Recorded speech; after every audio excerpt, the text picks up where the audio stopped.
Oke, Assalamualaikum warahmatullahi wabarakatuh. We are from group 3. We will presenting chapter 11, distributed system architecture. Before our presenting this chapter, let us introduce ourselves. My name is Kafidili Hudaya. My name is Sadar Susilo. My name is Muhammad Hilmi. Okay, in the chapter, what will be presented in this chapter are 11.1 is multiprocessor architecture, 11.2 is client server architecture, 11.3 is distributed object architecture, 11.4 is Corba. Purpose of this chapter. The one is understand the main advantage and disadvantage of distributed system architecture. Second is understand various approach to developing client to server architecture. Third is understand the difference between client-server architecture and distributed object.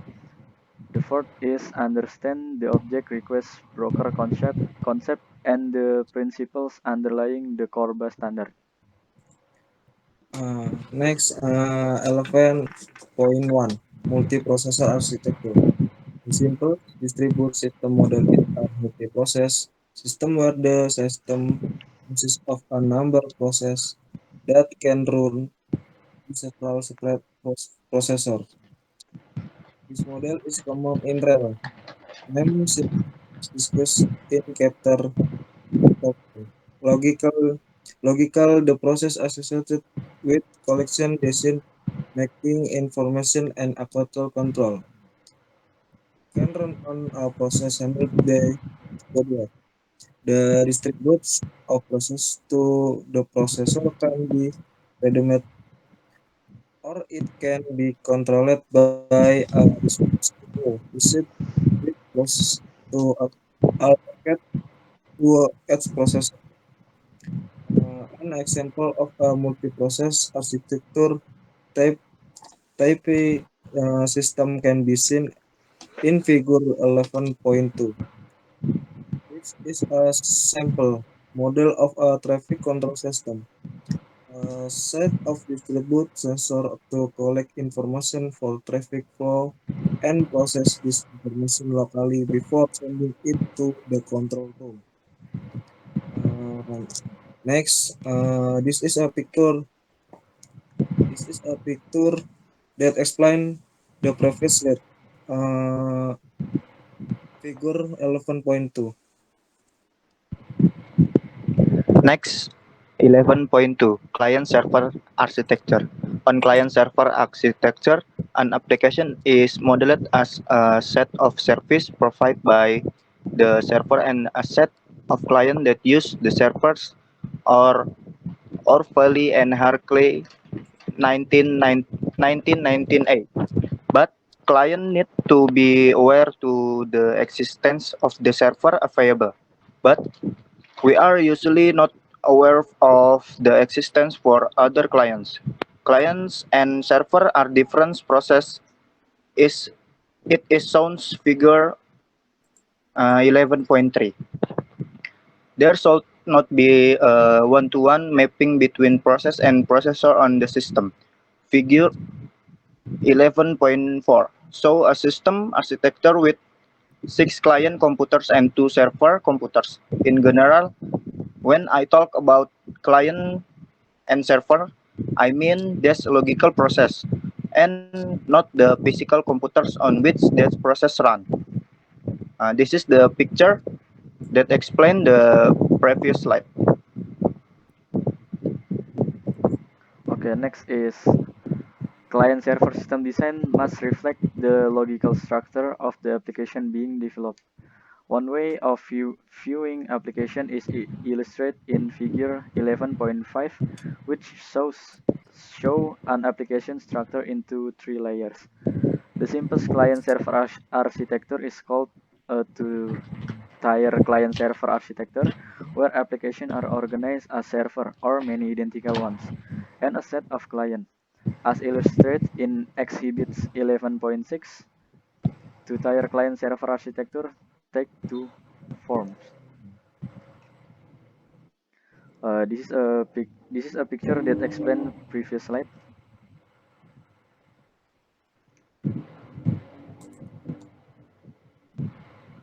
Next, which in figure 11, 11.4 explain. One, the thin client model. In the thin client model, all application processing and data management is performed on the server. The client is responsible for running the presentation software. Second, the fat client model. In this model, the server is only responsible for software point data management on the client implementing the application logic and the interaction with the system user.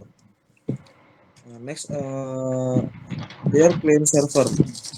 The two-tier is the simplest approach to use when a central legacy system, Capture 26, is developed into a client-server architecture. The user interface for the system is migrated to the PC and the application itself functions as a server and handles all application processing and data management. Three-tier client server architecture and multi-tier variant that distribute application processing across multiple server are substantially more scalable than two-tier architectures. Network traffic is minimized as opposed to a two-tier thin client architecture. Next, 11.3 distribute object architecture. In the distributed system client server model, client and server are different. The client receives service from the server and not from other clients. The server can act as a client by receiving service from other server, but the client does not request service from the city client. The client must know the service provided by certain server and must know how to contact the servers. This model works well for many types of applications.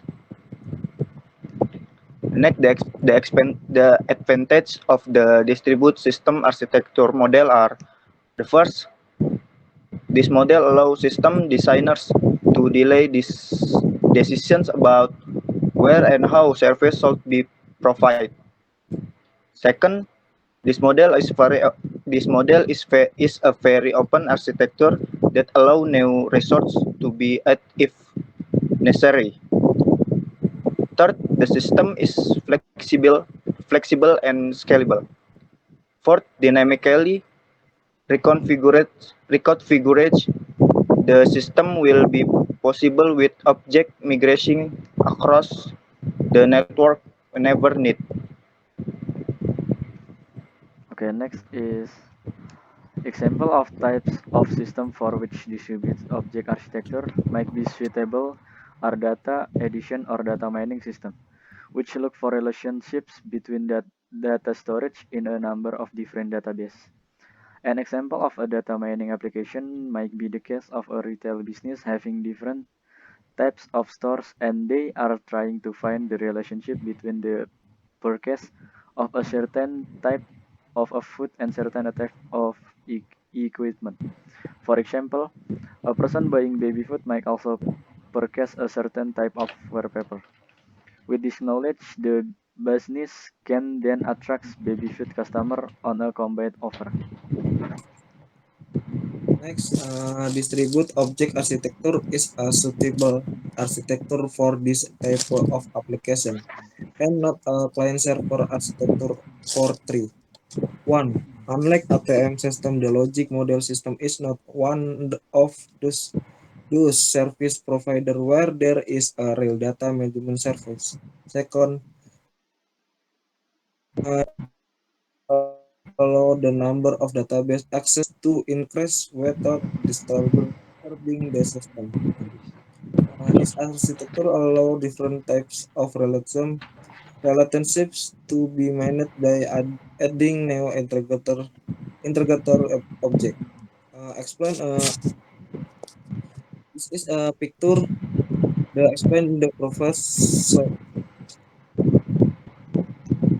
Next, 11.4 Corba. As I touched in the professor section, in the implementation of distributed object architecture require middleware to handle communication between distributed object. In the principle, object on the system can be implemented using different programming languages can run on different platforms, and their names do not need to be known to all other objects on the system. There are two main standards for middleware to support distributing object computing. The first, TRI is a set of standards for middleware defined for group management object. Second is DCOM is a standard development and implemented by Microsoft and integrate with Microsoft operating system.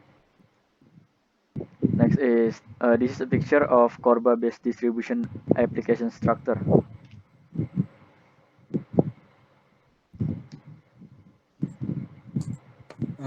Next, you can think of a trail service as a facility that many distribute system magnet. This standard developed about 15 common service. Some example of generic service are one, naming an exchange service that allow objects to refer to and find other object on the network.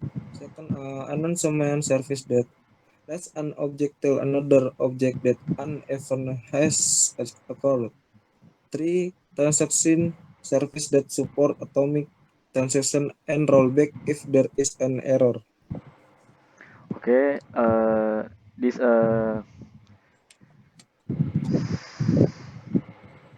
thank you for your attention. Wassalamualaikum warahmatullahi wabarakatuh.